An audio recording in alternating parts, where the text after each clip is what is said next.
Welcome back to another episode of the Casey Campbell podcast. Casey Campbell with you, of course. We are pleased to be joined by Greg Dolson, the head football coach at Tecumseh. Greg, how are you? I'm doing great, doing great. Just got finished and wrapping up some social studies interviews here at Tecumseh High School, so I appreciate you fitting me in. Absolutely. Also, Greg, I know you're also a football coach, but you are also, I believe, a principal at Tecumseh, if I am not mistaken. Correct. Yeah, I'm the assistant principal here as well. I started off as the virtual academy director and then moved into the assistant principal role right around 2020 during COVID and been the assistant principal since. Yeah. So, so of course, how was the summer? Of course, practices, of course, have started. This is the first day of uppers. Not sure if you've had practice yet at time of recording, but how was the first few days been? It's been really good. Our summer's been really good. We've had over 90% of our kids here every single day. Attendance is something we track a lot. I think we have had 83% is what I saw the number today, where we had kids at 100% attendance throughout the summer. We practice in the afternoon after school around the field by about 4:30. So yesterday was a little warm for us, but the kids did a good job grinding through it. And like you said, tonight's an uppers practice. We got a double session scheduled today, so I've been happy with really happy and pleased with our seniors and how they've been buying in and kind of leading by example. So we're excited to get it going this year. All right, what is the outlook for Tecumseh for 2025? I've really cautioned against that this year. 2022 we had a great year. We followed up in 23. We get to the playoffs. In 24 we start talking about, okay, now we're looking at a district title. We just kept trying to escalate those expectations and looking down the road a little bit about getting over the hump, so to speak, or getting to the top of the mountain. But I think sometimes when you do that and you start, it's okay to have expectations. That's a good spot to be in. But I think sometimes when you get to the expectation part and you're talking about winning championships, you kind of skip all the things that it takes to get there, and kids just understand that that's where you anticipate to that's where you're going to get. And I think last year when we started talking about that, we felt really good about our group, but we just didn't do enough to win some close games, and we lost, I think 5 or 6 games by one score or more. And so this year our focus has just been, just worrying about airport, just worrying about having a great practice tonight. We talk about, this year our focus has just really been about living each rep of a life of its own and playing that maxim. So, the outlook for us right now is having a great practice today, getting as good as we possibly can be today, being better than yesterday. And our focus is just really worrying right now about beating airport. So we're not talking about, the end result. I think I've learned a lot as a head coach about not worrying about, we want to win a championship. We want to, we no, we want to be play at a high level and play to a certain standard, and not worrying about who we're playing, where we're going, what team we're playing. We're just really focused on trying to be the best versions of ourselves today. Absolutely. So let's talk about some of the returners and some of the names to watch for Tecumseh this year. Yeah. So this year, I think we have at least 6 kids that have been playing varsity football. Two for sure that I know: Rocco Williams and Braden Zachlin, that played as freshmen and have contributed since that point in time. Braden came in as a freshman, young kid as a safety in the game that we have to win to go 9-0, and our 2022 team comes in, makes a big impact. He's a kid that I'm really proud of in terms of getting his life turned around. He's had some classroom issues from time to time, and really dedicated himself to fix those issues, and really kind of grown up, and it showed in the summer in the weight room and in a practice so far. Rocco Williams is another kid. People probably know him from baseball, but I don't know that He's probably underestimated a little bit as a football player, big time athlete, smart kid, great student. Um, Connor Bollinger is a kid that's really separated himself this year. Another kid that's a three sport kid, been playing and been playing with us since a sophomore. He's going to make a big impact as a safety and as a receiver. Luke Dunham really has made a lot of strides in the weight room this year. He's pound for pound one of our strongest guys in the weight room right now. He's going to be. We're moving his defensive position this year.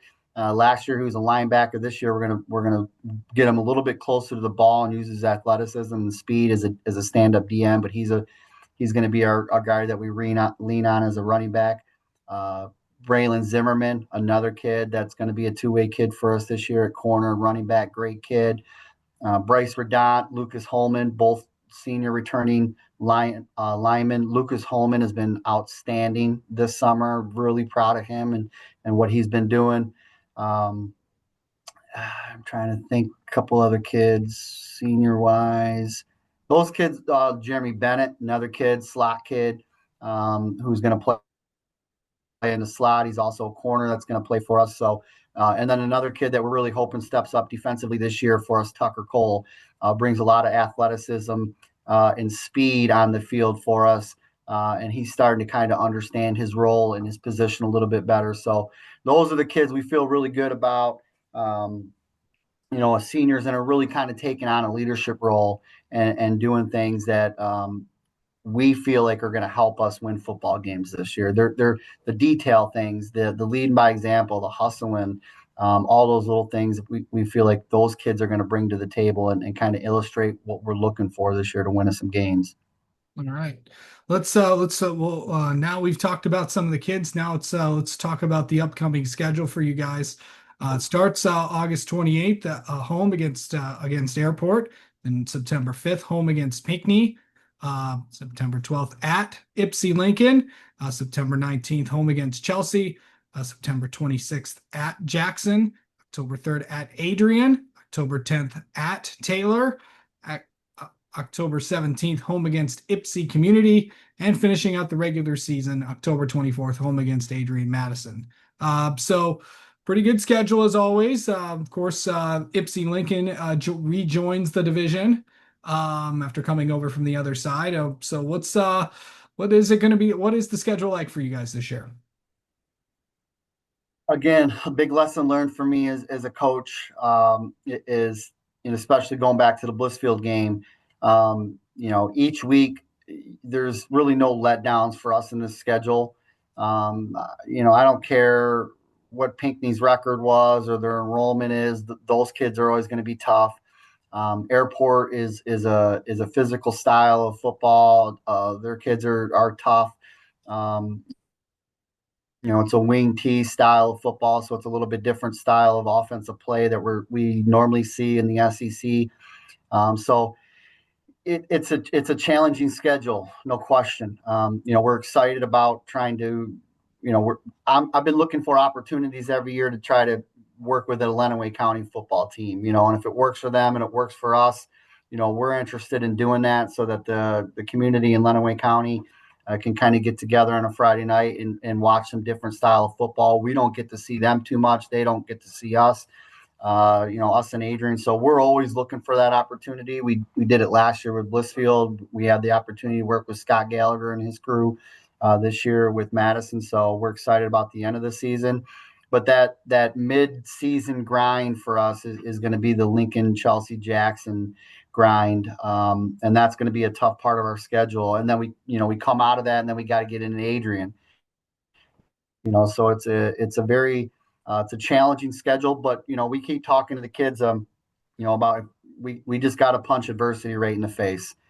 We can't shy away from it. We can't play not to lose. We got to play a little bit more to win. We got to be a little bit more aggressive in those schedules and in some of those moments.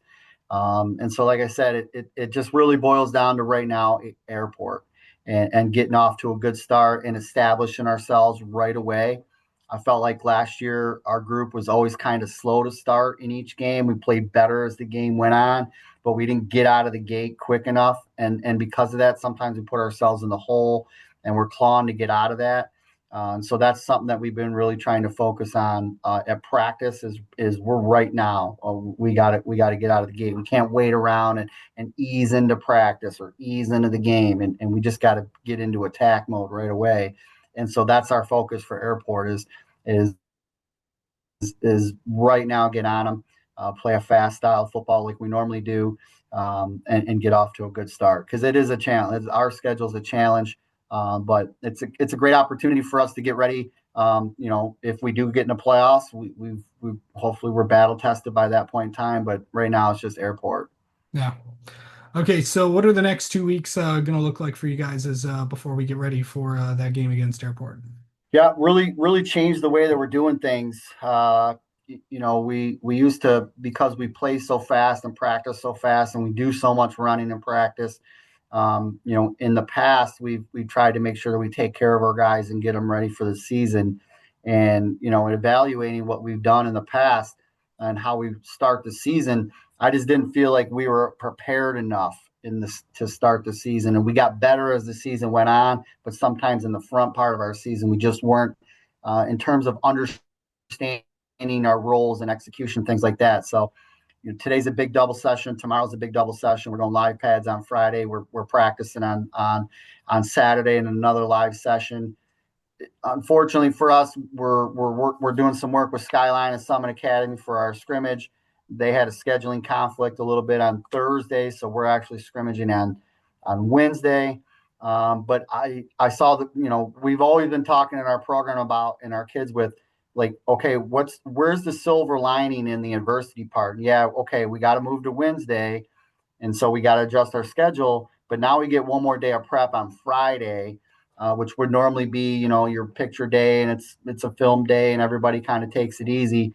We're not. We're going to ramp it back up on that Friday after our scrimmage, and we're just going to prep one more day for Airport. So it's more for us, and that's what we've been talking to the kids this year. Is our mantra a little bit is do more, find a way to do more. How can we do more? And so that's what we've did with our schedule design is more practice time, more reps, more live pad sessions, get the extra reps wherever we can. And then don't complain about it. We need the work. We need the all the extra stuff that's going to help us get to a spot that we never want to be in again, which was 3-6. We didn't feel like we were a 3-6 team. We felt we were better than that, but your record is what it is. Sounds good. All right. Well, Greg, thank you so much for the time as always, and best of luck to you guys this year. Thanks, Casey. Appreciate it.